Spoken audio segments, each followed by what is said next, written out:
Welcome back नाजरीन। जलाल भाई, आपसे वक्फे जाने से पहले उसी गर्म टॉपिक के बारे में, क्योंकि गर्म चीज़ें इसलिए क्योंकि सर्दी का बढ़ रही है, तो मैं बार बार गर्म चीज़ें याद कर रहा हूँ। चाय भी उनमें से एक है। जलाल भाई, ये फॉरेन कोच की ज़रूरत क्या हमें है या नहीं है? देखें, बड़े अरसे से ये बहस चलती रही है और फॉरेन कोच आए भी पाकिस्तान में, ख़ासतौर से बॉब वुलमर बड़े अच्छे कोच थे और मरहूम, और उसके बाद फिर जेफ लॉसन आए, उससे पहले पाइबस भी आए, इन्होंने काम किया है। थोड़ा सा हमारे यहाँ कल्चर डिफरेंट है और फॉरेन कोच की ज़रूरत इसलिए ज़्यादा पड़ जाती है कि जो हमारे प्लेयर हैं, अब जैसे फॉर एग्जांपल कोई ऐसा कोच जो कि ट्रेन क्वालिफाइड है, टॉप लेवल का कोच है, अगर उसने कोई ज़्यादा क्रिकेट नहीं खेली तो उसको मेंटल एक्सेप्ट नहीं करते, उससे वो मरूब नहीं होते, वो समझते नहीं है कि यह उन्हें कुछ दे सकेगा। एक कल्चर, एक कॉन्सेप्ट बना हुआ है। और इसके बरक्स अगर कोई गोरा है जो अंग्रेज़ी अच्छी बोल रहा है और उसकी नॉलेज भी चाहती है, उससे वो ज़्यादा मरूब होते हैं। तो पहली चीज़ तो प्लेयर के लिए ये होता है कि वो कोच को ये एक्सेप्ट करे कि वे इनके फ़ायदे के लिए हैं। तो मैं समझता हूँ एक तो इस वजह से ज़रूरत पड़ती है कि हमारे प्लेयर ज़्यादा अपने लोकल को एक्सेप्ट नहीं करते, मतलब घास ना डालने वाली हाँ, बात बस वो ऐसा ही है। हालांकि मैं समझता हूँ हमारे लोकल कोचेज़ में भी बहुत सारे ऐसे ट्रेन हो गए, क्वालिफाइड हो गए। दूसरे जो अगर आप फॉरेन कोच की बात करें, इसमें बॉब वुलमर था, वो तो टॉप क्लास दुनिया का कोच था। अभी जैसे बात हो रही है, क्या नाम है, वॉटमोर की जो बात हो रही है, ये सारे वो कोचेज हैं इंटरनेशनल, उनका बहुत बड़ा एक्सपीरियंस है। तो मैं समझता हूँ अगर ये आएंगे और प्लेयर इनसे कुछ सीखना चाहेंगे तो बहुत फ़ायदेमंद रहेंगे। हमारे पास जो क्रिकेट ज़्यादा खेले में वो लोग ट्रेन नहीं है। फॉर एग्ज़ाम्पल, अगर आप जैसे मुदस्सिर रहे जी, या मोहसिन खान आजकल हैं, या एक अरसे में महदाद भी थे, तो ये लोग ट्रेन नहीं है मगर इनकी क्रिकेट ज़्यादा है। तो अब आजकल मॉडर्न डेज में प्रोफेशनल क्रिकेट में और इस लेवल पे आपको ट्रेनिंग लेना बहुत मस्ट है। जैसे मैंने पहले कहा था कि आपको 16 लोगों की पर्सनालिटी को जज करना है, उसके लिए एक सिस्टम बना हुआ है, आप उसके थ्रू जाके पता करेंगे। जब पता करेंगे तो आप उनको बता सकते हैं। तो इसके लिए ज़रूरी है कि आप ट्रेनिंग लें।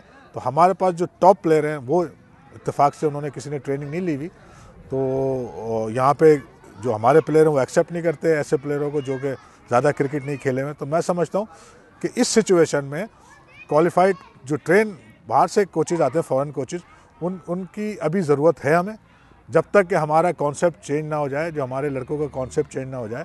और वो हल्के हल्के होगा, जो हमारे अंडर 19 और 16 के आ रहे हैं वो एक्सेप्ट कर रहे हैं कोचेज़ को, उनसे सीख भी रहे हैं, उनसे बाय भी कर रहे हैं। मगर अभी जो टॉप लेवल के प्लेयर हैं शायद वो अभी इस चीज़ को तैयार नहीं है मानने के लिए कि एक ऐसा प्लेयर जिसने ज़्यादा क्रिकेट नहीं खेली है उनको सिखा सकता है। तो थोड़े अरसे के लिए मैं समझता हूँ कि क्वालिफाइड बाहर से फॉरेन कोचेज़ होने चाहिए। उसके साथ साथ हमें अपने कोचेज़ को भी ट्रेन करना चाहिए और उनको हल्के हल्के इंडक्ट करना चाहिए। मगर जलाल भाई, अगर हम बात करते हैं फॉरेन, अस्सलाम वालेकुम, रिकॉर्डिंग हो रही है, क्या हाल है? आई एम गुड, आप कैसे हैं? ठीक हूँ सर। हाँ, ज़बरदस्त। कैसा जा रहा गेम? ज़बरदस्त, very good very good very good.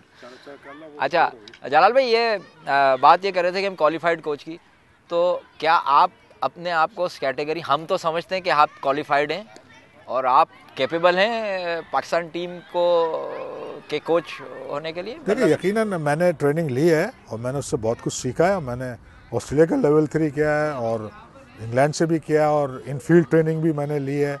कुछ टीमों को कोचिंग भी करता रहा हूँ। बात वही आ जाती है जो मैंने आपको इससे पहले कही कि हमारे अपने प्लेयर एक्सेप्ट नहीं करते। दूसरे, मैंने ऑलरेडी अप्लाई भी किया है पाकिस्तान में, जो बॉलिंग कोच का आई थी जॉब, उसके लिए मैंने अप्लाई किया हुआ है। तो ये सारी चीज़ें हैं, मैं ये नहीं कहता कि मैं नहीं कर सकता या मैं नहीं जाना चाहता। अगर वो, अब बात यही है कि क्या बोर्ड चाह रहा है, बोर्ड ट्रस्ट करता है हम पे, अगर ट्रस्ट करता है तो वेल एंड गुड, हम अपनी सर्विस देने को तैयार है, मना थोड़ी कर रहे हैं। मगर इसके बावजूद अगर हम पाकिस्तान टीम या पाकिस्तान टीम में कोच नहीं भी लगते तो कोई फ़र्क नहीं पड़ता, हम अपने ये काम कर रहे हैं, हम मुख्तलिफ तरीके से आगे क्रिकेट को बेहतरी के लिए काम कर रहे हैं। तो अगर कोई मेरी ज़रूरत महसूस करेगा तो मैं उसके लिए हाजिर हूँ। पाकिस्तान कस्टम्स क्रिकेट एकेडमी या आपकी वाटर 5 क्रिकेट एकेडमी जाल, तो वो कौन से ऐसे प्लेयर्स हैं जो कि आपके नेशनल लेवल पे कुछ प्लेयर्स हैं जो बहुत सारे ऐसे प्लेयर डेवलप हुए हैं जो काफ़ी अरसे हमारे पास। देखिए, हम जब भी कहते हैं कि, जब मैंने पहले भी ये बात कही थी कि अगर आप काफ़ी अरसे अपने पास रखेंगे देन यू कैन क्लेम कि भाई इनको आपने डेवलप किया। 6 हफ्ते या 8 हफ्ते या 1 साल में आप नहीं कह सकते। सही। तो इसको अगर आप देखें तो मोहम्मद शमी ऐसा था जो 3 सीज़न हमारे साथ खेला, यहाँ से डेवलप होके गया। सही। उसके अलावा हसन रज़ा था, फिर उस फवाद आलम आए लेटली, फिर उसके अलावा जो राना नवीदुल हसन थे वो बिल्कुल एक ऐसी जगह रूपोश हुए थे, उनको जानते अच्छा, नहीं, वो उनको भी हमने डिग कस्टम आउट क्रिकेट किया। एकेडमी का हिस्सा थे? नवी लतीफ़ था, फिर एक अतीक विकेट कीपर होता था। ये सारे वो लोग हैं जिन्होंने क्रिकेट यहाँ से सीख के आगे गए, तो उनमें काफ़ी। फिर जूनियर लेवल पे अभी आप सैफुल्लाह बंगश पाकिस्तान टीम के साथ गया अभी जी हाँ, पाकिस्तान रमीज अंडर अजीज़ है, 19 जी। रमीज राजा है और हाफिज असद बेग है। ये वो प्लेयर हैं जो हमारे पास आज 6-6 7-7 साल से, और अब वो फर्स्ट क्लास लेवल पे परफॉर्म कर रहे हैं। तो ये सही। सारे वो प्लेयर हैं इंटरनेशनली, और जो जूनियर लेवल पे खेले और पाकिस्तान लेवल पे खेले, तो काफ़ी कुछ हमने कंट्रीब्यूट किया है। इसके अलावा कोचेस के रेफरेंस से मैं बात करूंगा, हमने बहुत सारे कोचेस डेवलप किए जो आज क्रिकेट बोर्ड के साथ काम कर रहे हैं। तो कंट्रीब्यूशन कस्टम क्रिकेट एकेडमी या मेरा खुद का या वाटल 5 का बहुत कुछ रहा है पाकिस्तान क्रिकेट में। जी हाँ, मुझे मेरी भी खुशकिस्मती है कि मैं भी आपके शागिर्दों में से हूँ। मुझे खुशी है, आप एक होनहार शागिर्द हैं, और इंशाल्लाह मुझे उम्मीद है आगे तक आप जाएंगे। जैसे जैसे आप अपनी क्वालिफिकेशन को इम्प्रूव करेंगे, मुझे उम्मीद है कि आप आगे तक बहुत कोचिंग करेंगे, क्योंकि आप में पैशन है, आप में टैलेंट है। ऐसे ही लोग चाहिए होते हैं टॉप लेवल पर जाने के लिए। बहुत शुक्रिया जलाल भाई। जलाल भाई, आखिर में 2 सवाल आपसे। आपके ख्याल से जैसे आपका कंट्रीब्यूशन है, आप एकेडमी रन कर रहे हैं, बहुत सारी मुश्किलात का सामना रहता है, मुझे अंदाज़ा है बहुत सारी इसको रन करने में क्या क्या चीज़ें शामिल होती हैं और कितनी मुश्किलात का।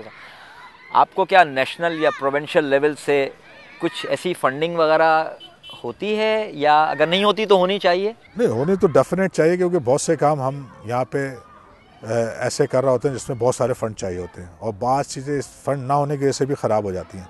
तो मैं तो कहूँगा ज़रूर गवर्नमेंट को इसमें जो असेसमेंट करे एकेडमीज़ का, जो सही काम कर रहा है उनको जो ग्रांट एंड एड की शक्ल में मिलना चाहिए जी। दूसरे, हम इसको इस तरह करते हैं कि हमारे पास अपने लोग हैं, हमारी अपनी कमेटी है जो समझते हैं कि हम अच्छा काम कर रहे हैं, वो हमें फंड रेज करके देते हैं। हमें मुस्तकिल फंड रेज करना पड़ता है, और उसकी बेसिस पे हम चीज़ें रन कर रहे हैं। ये एकेडमीज़ जो भी हैं, आप किसी से फीस लेके नहीं चला सकते, आपको बहुत सारी चीज़ें करनी होती हैं, उसके लिए आपको फ़ंड चाहिए। तो मैं समझता हूँ गवर्नमेंट को इसमें जो एकेडमीज़ हैं उनको पहले असेसमेंट करें, उनके प्रोग्राम देखें, उसके बाद उनको फंडिंग करें तो बहुत अच्छी बात होगी। बिल्कुल सही। और जलाल भाई, एक आखिरी सवाल आपसे ये कि आपके ख्याल में क्रिकेट कोचिंग को प्रमोट करने के लिए मीडिया का क्या किरदार होना चाहिए? मीडिया का बहुत अहम किरदार हर चीज़ में है। अब आजकल तो आपको पता है कि मीडिया कितना अहम रोल प्ले कर रही है, चाहे वो पॉलिटिक्स हो चाहे वो स्पोर्ट्स हो। तो उसमें पॉजिटिव प्रोजेक्शन होनी चाहिए, जो जितना काम कर रहा है उसको एक्सपोजर मिलना चाहिए। साथ साथ स्पॉन्सर भी जब भी सपोर्ट करता है जब उसको मीडिया पे, इलेक्ट्रॉनिक मीडिया पे उनको कवरेज मिलती है। तो मैं समझता हूँ अगर बढ़ चढ़ के हिस्सा लेंगे, जो स्पोर्ट्स चैनल तो अभी हमारे पास बहुत कम है, PTV का भी खुल गया, तो ऐसे अगर 3-4 चैनल और हों और वो एक्सपोजर दें कोचिंग को, तो मैं समझता हूँ उससे कोचेस भी डेवलप होंगे और क्रिकेट भी अच्छी होगी, और उसके साथ साथ जो मीडिया है वो अपना रोल प्ले करेगा। जलाल भाई, आपका बहुत बहुत शुक्रिया कि आपने अपनी कीमती वक्त निकाल के हमें ये मौका फराहम किया कि हम आपसे बातचीत कर सकें और साथ इन बच्चों को खेलते कूदते देख सकें। और इंशाल्लाह हम आपसे बस ये दरख्वास्त करते हैं कि अगर हम आपको कभी अपने प्रोग्राम के लिए और इस क्रिकेट कोचिंग की डेवलपमेंट के हवाले से हम आपको याद करें, तो हमें उम्मीद है कि आप हमें जो है ज़रूर अपने वक्त, जहाँ भी स्पोर्ट्स की बात होगी, जहाँ क्रिकेट की ख़ास तौर से बात होगी, मेरी सर्विसेज अवेलेबल हैं। मैं तो खुशी से एक्सेप्ट करता हूँ आपकी जो ये ऑफ़र है। जब भी कभी आप कहेंगे मैं आऊँगा। बहुत बहुत शुक्रिया, बहुत बहुत शुक्रिया। नाज़रीन, जलाल भाई किसकी बातें आपने सुनी। इसी के साथ आज के प्रोग्राम का वक्त ख़त्म होता है। अगले प्रोग्राम में एक नए मेहमान के साथ आपका मेज़बान अदनान साबरी दोबारा हाजिर खिदमत होगा। उस वक्त तक के लिए अल्लाह हाफिज़। पाकिस्तान जिंदाबाद।